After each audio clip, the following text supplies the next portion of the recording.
Collapse of the European Union in 2020. How this could happen sooner than we think. The European Union has had its ups and downs throughout its history, including the three ultimate tests which the EU endured in the last 15 years. But nothing has shaken its core foundation harder than the current health, social, and economic crises brought on by the COVID-19 pandemic. While many have theorized for years that the EU will eventually fall apart, few could have foreseen back in November of 2019 that the end could be in 2020. How did Europe get to this point? Will European solidarity prevail, strengthening the EU, or will the beginning of a new decade see the end of the Europe as we know it? Economic mayhem and the possibility of continental wars between the nations are some possible outcomes we will explore in today's video, as we first take a deeper look at the EU's three ultimate tests after the Y2K, and what it means for us and the rest of the world if 2020 becomes the year of a complete collapse of the European Union. But before we get started, please don't forget to support us with a like and subscribe for future videos. Ultimate test number 1. A chain of events in the early 2000s. Did you know that the EU was essentially broken since before 2008? Supranational organizations like the EU are particularly important in times of crises, and it is then when we are able to see how meaningful these organizations really are. One of the events that started the downward spiral of EU's financial ruins was the eurozone crisis in the early 2000s. During that crisis, the most fragile economies of Europe were among the hardest hit, and countries like Ireland, Portugal, and Greece had to be bailed out by the EU through a rescue fund coined the European Stability Mechanism, or ESM. This fund allowed member states to take out loans of up to 2% of their national GDP at very low interest. While the fund looked good on paper, the problem was that the countries needed bailing out were also the worst suited to take out loans because they were already drowning in debt. And what came next was a series of austerity measures which severely reduced the quality of life and made millions of people very unhappy about the way the EU handled the crisis. This was the prelude of the shocking events that came in 2016 for the EU, as we'll take a closer look in just a moment. But first, ultimate test number 2, the marching, a mass human migration. With an ongoing civil war in Syria, the war in Afghanistan, and the Iraqi conflict, millions of people from the Middle East embarked across the Mediterranean to Europe in 2015 and 2016, which is known as the European migration crisis.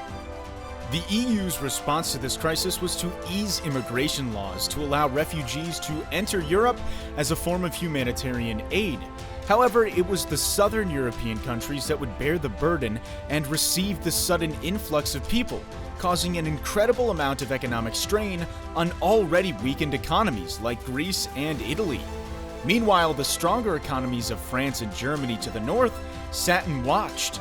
Though Germany did eventually take in over 1 million refugees, their poorly thought out process not only damaged its own social and economic standing, but also made it even more devastating for the countries along the path of this migration before refugees can reach Germany. And shortly after, just as tensions between the north and south of Europe were at their highest, a shocking event took place that almost finished the European Union. Do you remember what it was? Ultimate test number 3. Brexit, the vote that almost ended the EU. There was a time when the EU had 28 members, and the UK was among them. But in 2016, the British had a referendum and voted to withdraw from the EU, dealing a heavy blow to the EU that many thought would be the end of it. Most analysts of the time were sure that Brexit would have a cascading effect and would encourage other states to follow, ultimately leading to a total collapse of the European organization. But nothing brought the EU as close to a complete collapse as a health crisis. Enter the coronavirus pandemic in 2020. The coronavirus crisis is unlike any other to ever hit humanity in the modern days. The complete lockdown of most of the world's population and the sudden halt of the world's economy put many countries on the brink of collapse. One of the hardest hit countries in the world by COVID-19 was Italy, but many other European nations like Spain and France are also struggling with the virus and its devastating effects. As in 2008, this crisis is yet another perfect opportunity for each member of the EU to assess if it truly makes sense to carry on with the European project or not. Sadly enough, the onslaught of the pandemic saw the failure of the EU in multiple aspects. First, the suspension of the Stability Pact.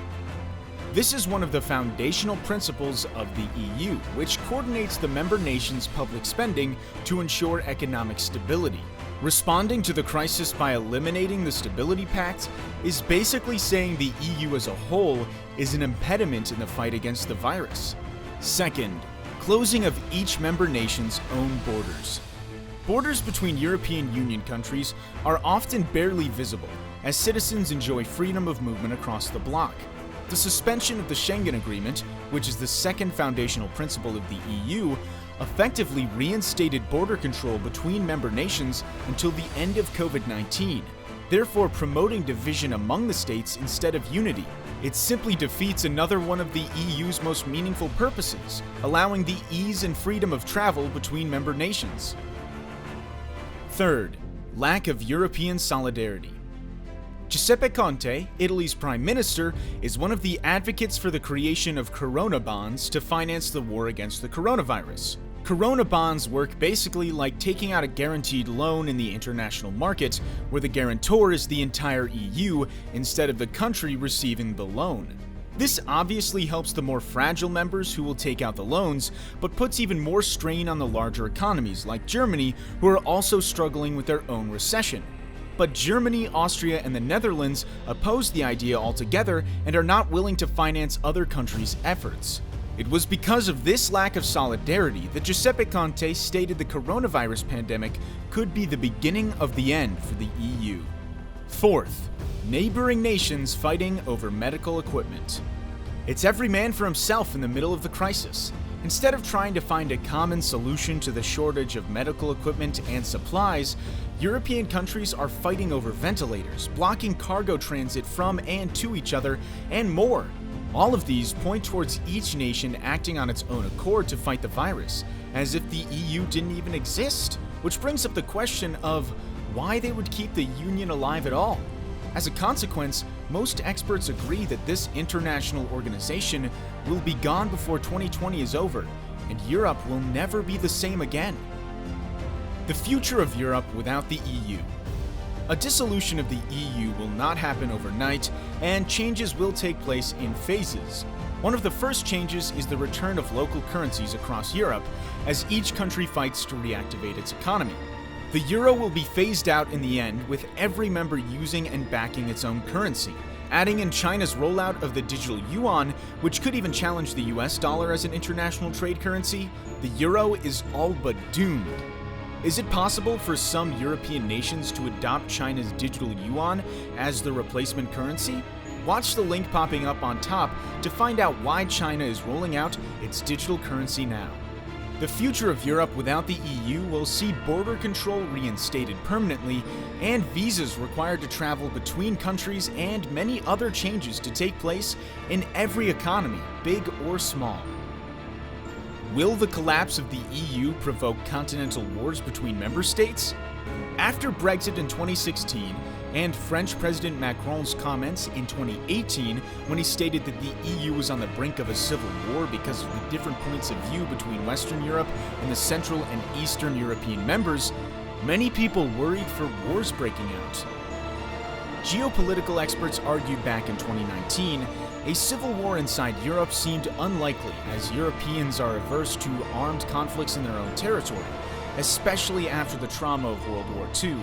And there would have to be an unprecedented political and economic crisis in order to push member states to war, as an ultimate means to fight for their own interests against other EU states. What these experts couldn't have foreseen was a pandemic wreaking havoc across the globe, providing the exact political and economic crises they once thought impossible. Do you think the coronavirus could be the fast-burning fuse leading to an explosive collapse of the EU? In what other ways do you think Europe would change if the EU ultimately collapses? Join the conversation in the comments section below. We hope you've enjoyed this video. Please remember to give us a like, subscribe to our channel, and hit the notifications bell on topics that matter most to all of us. Watch this video popping up on screen on how to ride the wave and make money in the post-COVID-19 economy. See you in the next video.